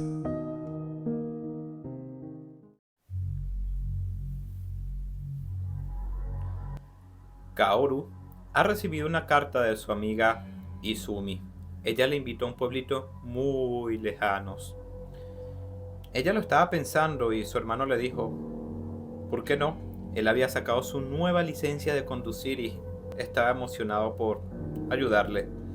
Así que lo que debió haber sido un viaje ameno y liberador para ellos fue muy contrario a lo que pensaron.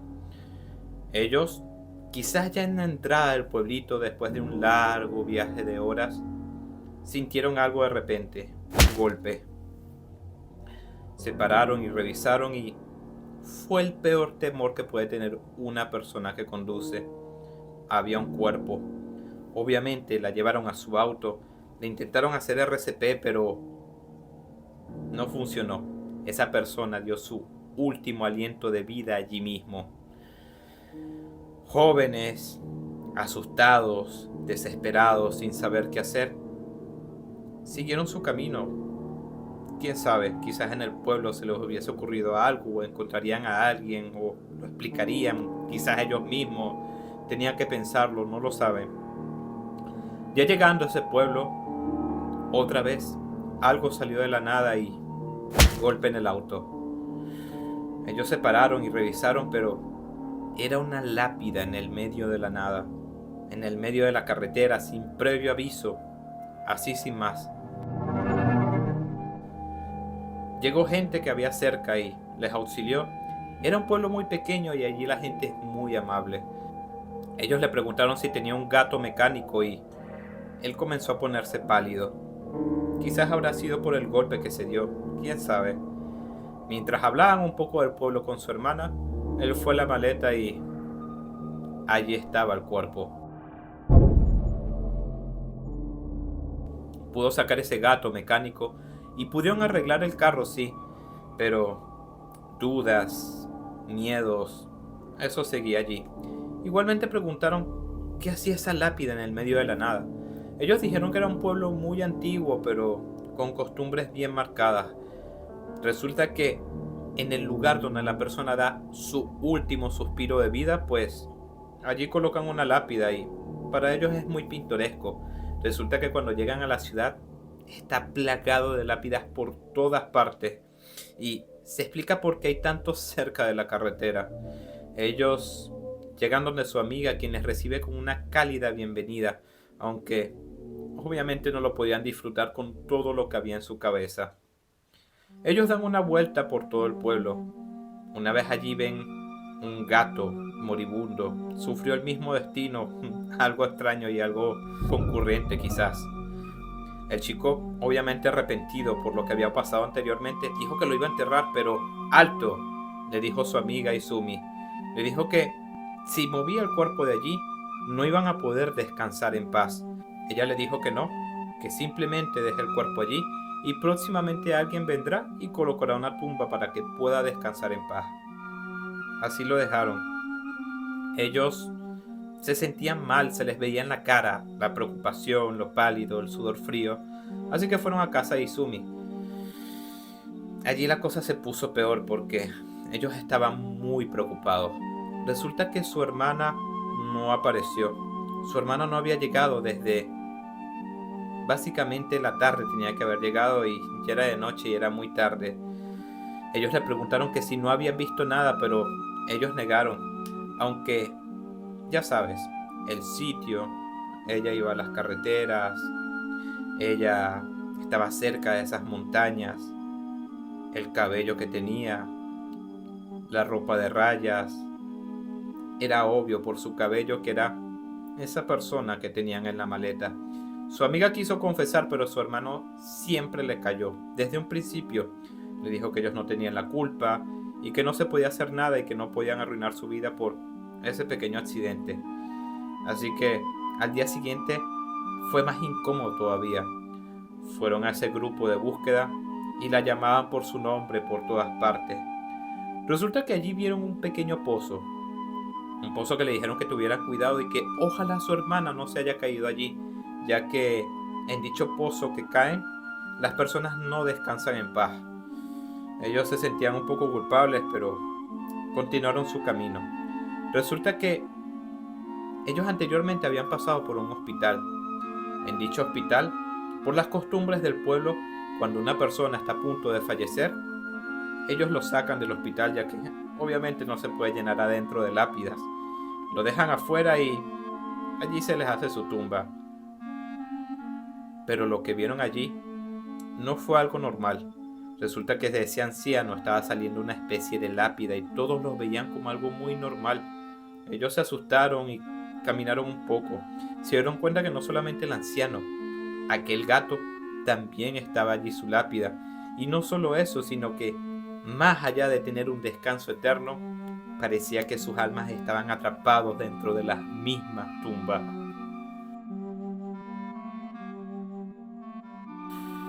Para ellos todo esto parecía un sueño, o una pesadilla. No sabían que era real y que no.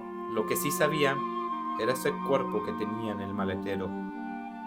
Ellos pronto fueron a su carro para comprobar que allí todavía estaba y resulta que estaba su amiga. Ella veía por la parte de atrás del auto y le preguntaron qué hacía allí y ella preguntaba que nada, que solamente tenía que irse a su casa. Ellos se asustaron un poco y vieron la parte de atrás también. Resulta que Kaoru vio que allí habían unas pequeñas gotas de fluidos humanos.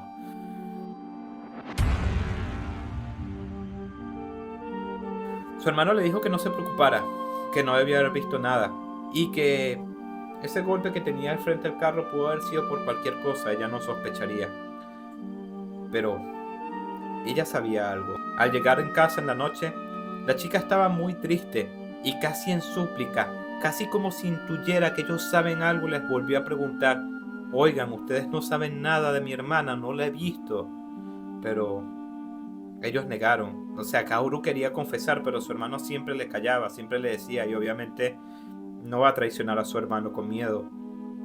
Ella dijo que lo que más le preocupaba no era el hecho de que le hubiese pasado algo, sino de que hubiese movido su cuerpo si le hubiese pasado algo, ya que de ser así, en ese pueblo ya ellos se dieron cuenta de lo que pasaba, ya no había que ocultarlo, y si movían su cuerpo, ya no existía ese descanso eterno. Es como si un capullo de mariposa lo toquetearas, lo molestaras, lo movieras. Esa metamorfosis no se va a dar simplemente y ya. Pero, obvio, renegaron. Al día siguiente, ya esto estaba muy mal, ya era una situación depresiva, incómoda. Parece que su amiga sabía, pero no quería orillarlos, no tenía pruebas y todavía existía esa amistad en que ella confiaba en que no le estaban mintiendo. Ellos decidieron irse. Pero antes, su hermano dijo y supo exactamente dónde tenían que guardar el cuerpo. Ese pequeño pozo era perfecto para eso. Él se dirigió para allá y Kaoru no le gustaba para nada la idea, pero ¿qué iba a hacer? Él abrió la maleta y lo que se encontró allí no era el cuerpo de una persona, no era el hedor, no era como podía haber quedado después de ese choque o después de los días y el calor. Ese cuerpo tenía una mirada de agonía, tenía la piel seca como piedra, tenía de hecho piedras que salían de su cuerpo y no parecía que estuviera descansando para nada.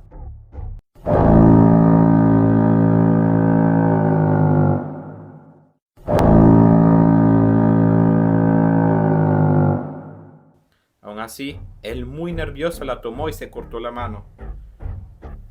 Agarró ese cuerpo y lo lanzó por el pozo como si se fueran todos sus problemas por allí. Se fueron,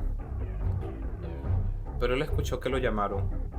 Volteó y de ese pozo salieron almas. De ese pozo salieron todas las personas que no pudieron descansar en paz. Le gritaron y le llamaron. Le acusaron de lo que había hecho y él se asustó, él renegó. Su hermana le dijo que qué le pasa. Le llamó y se dio cuenta que quizás todo estaba en su mente. No había nada allí, así que simplemente se olvidaron y continuaron. Kaoru contó, ya desde su perspectiva, que todo fue arrepentimiento, ansiedad, que debió haber confesado, que se sentía muy mal por todo esto. Y las cartas de su amiga no lo hacían para nada mejor. Ella contaba cómo extrañaba mucho a su pequeña hermana, que si sabían algo. Su familia empezó a tomar pastillas, empezaron a ir a psiquiatras, no podían dormir, sentían una profunda tristeza que inundaba mucho más de culpa a Kaoru. Su hermano, por su parte, ¿recuerdan esa herida que se hizo en la mano? Eso se infectó, empeoró muy rápido. No pasaron siquiera semanas y él ya estaba en el hospital y días después falleció. La hermana cuenta que tenía la duda. Le dijo a su tío en el funeral que quería ver su cuerpo por última vez. y si sospechas se hicieron presentes. Él no tuvo un descanso eterno, no tuvo un descanso en paz, aunque quizás esto era producto del destino. Esa metamorfosis tampoco se culminó. Todos vieron espantado su cuerpo. Kaoru cuenta que ella ya tuvo suficiente, ya no le importaba lo que sucediera, ella iba a confesar todo lo que había pasado. Iba a ir con la policía, pero antes se lo debía a su amiga. Ella fue allá a hablar con ella. Fue a su casa, pero nadie respondió. Ella entró, buscó la manera, encontró pastillas, encontró notas de disculpas, de sueños, de esperanzas, de arrepentimiento, de tristeza, notas desgarradoras. Pero lo que más le perturbó fue que en su casa encontró 3 nuevas lápidas.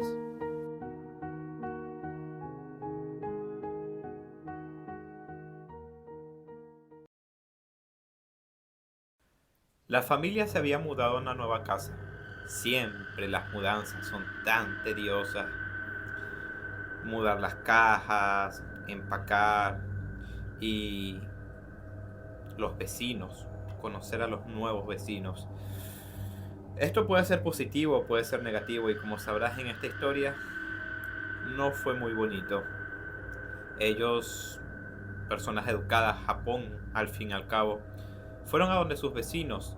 Las primeras no salió nadie. Era una casa extraña porque si bien tenía la entrada, no había ventanas por ningún lado. Solamente una ventana allí en el segundo piso. Y ya, sin más, de hecho la casa parecía vacía. Nadie salió en realidad. Bueno, no importa. Fueron a la casa siguiente y ahí sí los recibieron bien. Me dieron una cálida bienvenida y obviamente preguntaron por cosas. Oye, la persona que vive al lado, ¿qué? No, ahí hay alguien, sabemos que hay alguien. Nunca lo hemos visto realmente, pero en ese segundo piso suele pasar una silueta y sabemos que ahí vive alguien, solo que debe ser una persona reservada. Japón, ¿no? Siendo Japón.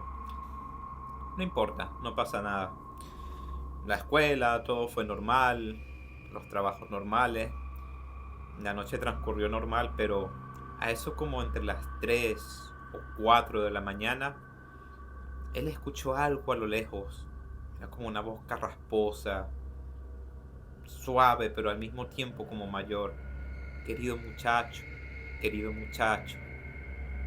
¿estás bien, querido muchacho? ¿Qué tal te trata la noche, querido muchacho? Lo que él vio no parecía normal, o sea, estaba muy oscuro, pero lo pudo ver con mucha claridad. Era una mujer, pero más que eso parecía un monstruo, un espectro, con una piel arrugada, con verrugas, los dientes chuecos y una mirada que no era de este mundo. Querido muchacho, estaré esperándote esta noche. Ven. Él, sin embargo, trancó la ventana, se descolocó, era muy tarde, tenía sueño. De hecho, no sabía si estaba en un sueño o no, estaba medio dormitado, así que lo dejó así y fue a dormir. No pasa nada. Pudo escuchar murmullos, pero finalmente se cayó a la final. Eh, Él estuvo pensando, ¿no? Al día siguiente, oye, ¿qué habrá sido eso? Y le pareció raro, pero a medida que pasó el día y a medida que su cerebro empezó a digerir toda la información, dijo, no, probablemente yo estaba dormido, probablemente habrá sido otra cosa. Obviamente fue producto de mi imaginación. ¿O no? A las 4 de la mañana, otra vez, sin falta alguna en el siguiente día, lo escuchó. Querido muchacho, ven, querido muchacho. Qué pena que no quieras venir a mi casa, querido muchacho. Yo que te hice estos dulces para que vinieras a mi hogar. Él lo escuchó y lo trató de ignorar, hasta que simplemente escuchó esa voz que dijo, querido muchacho, ¿estás allí? Voy hacia donde tú estás. Él se asomó y esa cosa sacó un palo y se lo pegó en la ventana y se guindó de allí. Él rápidamente lo quitó, asustado, obviamente. Más allá de ser un monstruo, era un extraño que quería entrar a su casa. Fue corriendo donde sus padres y le contó todo lo que había pasado. Pensaron en llamar a la policía. La madre era la primera que creía su historia, pero para su papá todo esto era muy trillado. Una mujer con ese aspecto a estas horas de la madrugada a su hijo. No. Fueron y esperaron un rato, pero obviamente no, cosas del destino. Nada ocurrió. Bueno, él estuvo pensando y él no quería absolutamente nada, no quería dormir en esa habitación por obvias razones. Su padre le convenció, le dijo, mira, son cosas tuyas, pero para que te sientas tranquilo, para que no sientas miedo, vamos a cambiar de habitaciones, no hay problema, hasta que tú te sientas tranquilo. Intercambiaron las cosas, la tele, todo, las camas, todo el proceso para que el pobre chico que aparentemente estaba alucinando, pues pudiera dormir tranquilo. Pasaron días, nada. Pasaron semanas, tampoco. Pasaron quizás meses. No ocurrió nada. Hasta él mismo por un momento se lo pensó si realmente no lo soñó ese par de veces, ¿no? O sea, la mente tiene algo muy curioso que cuando te pasa algo muy, muy, muy increíble, al tiempo lo empiezas a recordar como si fuese un sueño. Tú sabes que es real completamente, pero tu mente te empieza a jugar ese juego como que si fue o no fue así. Parece un sueño y si lo corroboró con otra persona, y pues en este caso cuando corroboró con sus padres, no, hijo, aquí no pasa nada. Intercambiamos allí. Arriba es más cómodo para que puedas estudiar. Obviamente su padre no tenía malas intenciones. Y bueno, el chico aceptó. Intercambiaron otra vez todas las cosas. Y llegó la noche. Exactamente esa hora maldita. A las 3 o 4 de la mañana. Y él lo escuchó una vez más. No, esta vez no muy lejos. Esta vez muy cerca de él. Querido muchacho, ¿estás despierto? Muéstrame tu rostro, lo he querido ver. Ha pasado tanto tiempo. Él se asustó, entró en pánico otra vez, no podía ser, esa pesadilla era real. Pero el chico pensó, si voy donde mis padres va a pasar exactamente lo mismo. Los voy a despertar, no me van a creer y esa cosa se va. Así que él esperó pacientemente, sí, que fuera para su habitación. Apenas fuera y abriera esa ventana, él le iba a empujar. Y al ver el cuerpo en el piso, ya sabrían que él no estaba mintiendo. Así él esperó pacientemente. Esa voz que lo llamaba, querido muchacho, ábreme. Voy para allá, querido muchacho. Como retándolo a que vea su horrible aspecto, a que quizás se hipnotizara con su mirada o a simplemente atormentarlo. Pasaron horas y finalmente llegó el amanecer y esa cosa no llegó hasta su habitación. El chico lo sabía. Esta vez él tenía pruebas. Él le iba a demostrar a sus padres y al mundo que lo que estaba diciendo era verdad. Pero lo que más temía él no era esto. Ya tenía las pruebas. Ahora lo que más temía es que la próxima noche si estuviera a salvo y eso no llegara a su casa.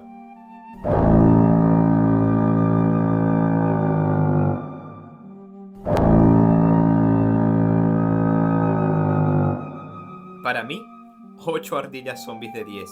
¿Qué opinas tú? Yo opino que anoche vi a mi vecino tratando de verme por la ventana, ¿Y por qué no hiciste nada? No me dijiste, ardilla. porque él ya no forma parte de este mundo. Si el video te gustó, ya sabes, tenemos todo un especial de Halloween para que vayas a aterrorizarte. Tenemos un video diario de terror, cosa que es un tremendo reto, así que se agradece su like y su suscripción. Revisa nuestra lista de reproducción de Halloween, donde encontrarás todos estos videos. Y ya que estás por allí, hazle caso a esta ardilla mágica. Síguenos para más placer.